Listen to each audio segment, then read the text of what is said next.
he will be bouncing around down here, and I'll try and not get any pictures, I'm sorry guys. So, this is Loki. Now he's a common raven, and he's coming up to about 5 years old today. Now it really kind of is on his terms. So we're going to see what he's going to do. With ravens, they've got a lot of different emotions, so if they are having a bad day, they will kind of just do nothing. Now Loki here, as I said, he's 5 years old, and he's actually one of our rescues. Hello mate, I've got no food for you. And these guys, he's actually one of our rescues, so his previous owner, unfortunately, didn't treat him too well. Now, there are certain gloves that we have that this guy really doesn't like, because unfortunately he did actually take a few whacks of the glove, because when ravens bite, they scissor, so they twist, and it really does hurt.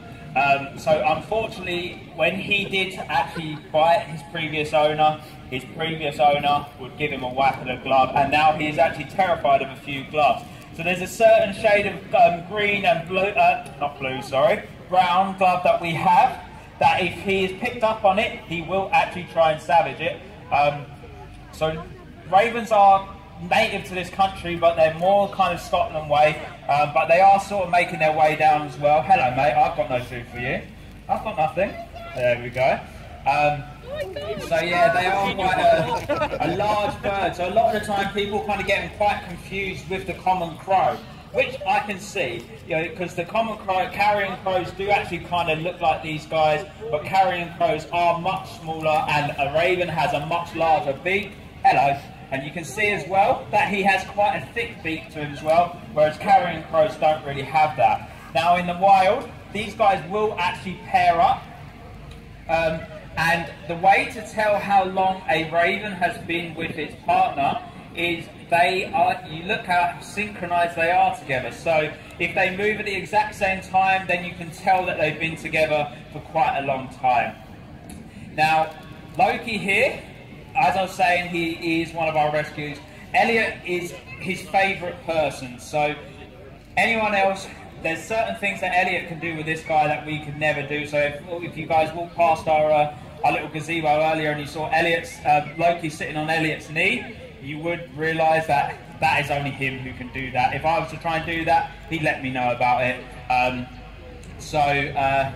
Elliot put a lot of time into this guy. Now, he did take a few kind of bites from him as well, so it was more a kind of a situation of take the bite.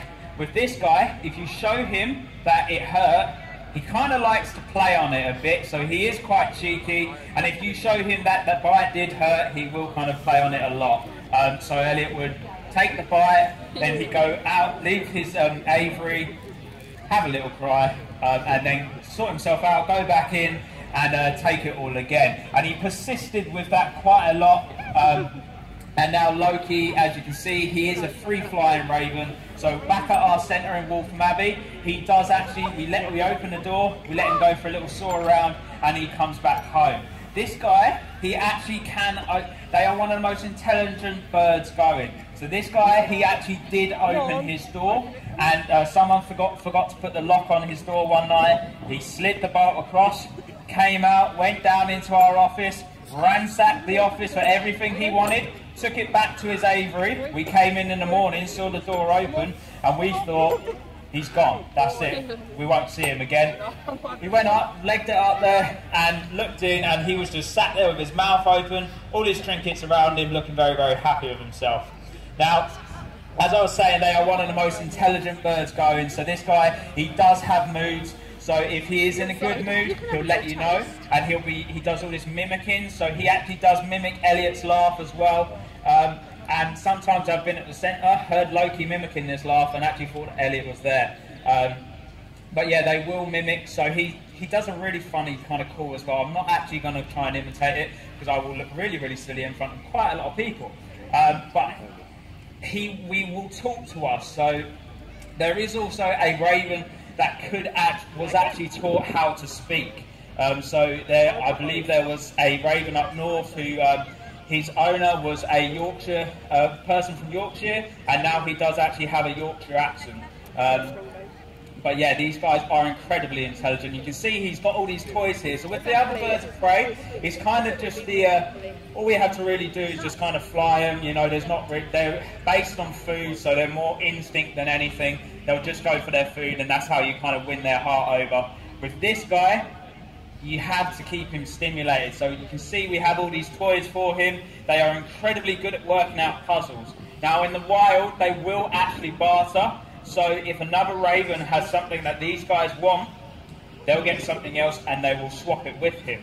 Now Loki has actually done this to us. So he's realised that when we're cleaning him and we bring our bucket out and we've got sponges in the bucket. Now he realises that if he nicks that sponge, we're going to make a massive fuss about it and we're going to try and want it back. Now he'll take that, he'll run into his aviary and he'll hide it in his aviary. When we realise that he's actually taken the sponge, he will act, so this is kind of where he's a little bit of an entrepreneur, he will actually try and sell it back to us. So if we don't give him, they can understand currency as well, so if we don't give him at least 3 chicks, pieces of chicken, he won't give it back to us. So they do actually understand currency, and for instance with a padlock it's no more than about 4 grapes. He'll have 4 grapes and he'll give us a padlock back. Now in the wild, these guys have quite a special relationship with wolves. So there's a really, really amazing thing that they will do. They will actually, if they can't get into a carcass when they're out in the wild looking for their food, they will actually imitate a wolf and call a wolf in, and they'll get the wolf to break open the carcass. Once the wolf is finished with its feast, they will come in and they will actually eat the carcass. So they're incredibly intelligent. Now, as well, they will play tricks as well. So you'll notice as he's going around, sometimes he may even stash his food. So they have their own stashes, and this guy, he will sometimes fake stash. So if he doesn't really trust you too much, he will probably go off, make a little stash, what you think is a stash, so he'll kind of pretend he's stashing, and then he'll go off, he'll wait for you to go and try and find it, and his food will be somewhere else. So they will actually do that in the wild. Now, in the wild, they will there's a carcass that they don't want any other ravens to come into, they will actually, it's been known that they will lay down next to the carcass, pretend that they are actually dead, and then any other ravens that try and come in won't go anywhere near it because there's a dead raven, so they don't know what's going on there. So yeah, they're incredibly intelligent. So it's not just about trying just flying him. You have to stimulate this guy, otherwise he gets really, really bored, and he has a lot of energy, and he will kind of just talk to you all day, screaming out to you so that you will actually play with him. So you can see he's got his lovely little ball here. He will kind of like play a little bit of football as well. He'll start following it now. He's doing really, really well here. We're going to try again. Now this guy really, really loves, he does actually have his own, we've got his own Instagram, his own Facebook, and we do videos on there for him as well. So we do Raven reviews. And at the moment we've been doing him with food reviews, and we're trying to work out what this guy actually likes.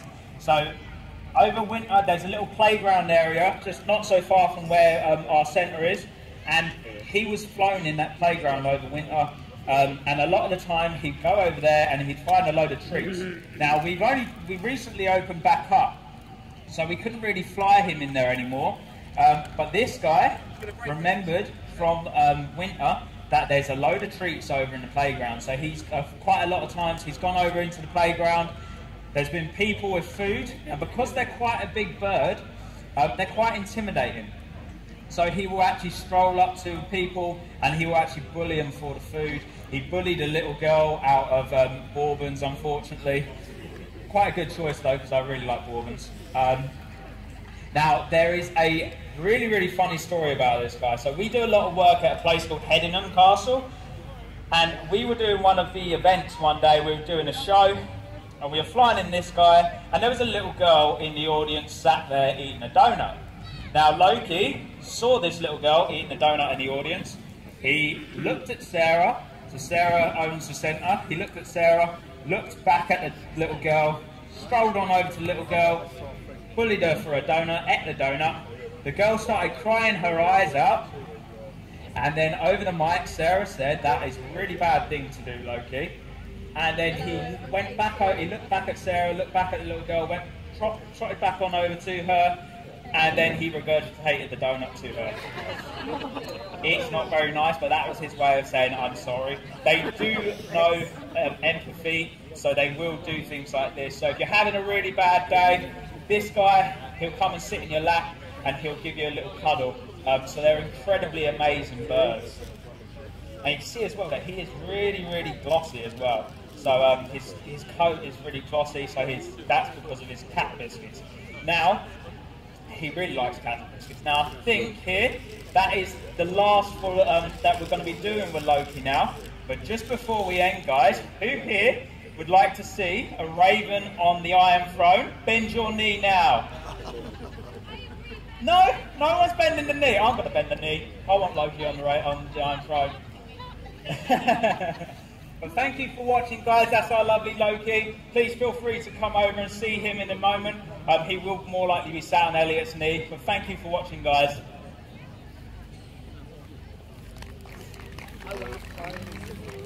Oh yes, ladies and gentlemen, please put your hands together for Loki the Raven.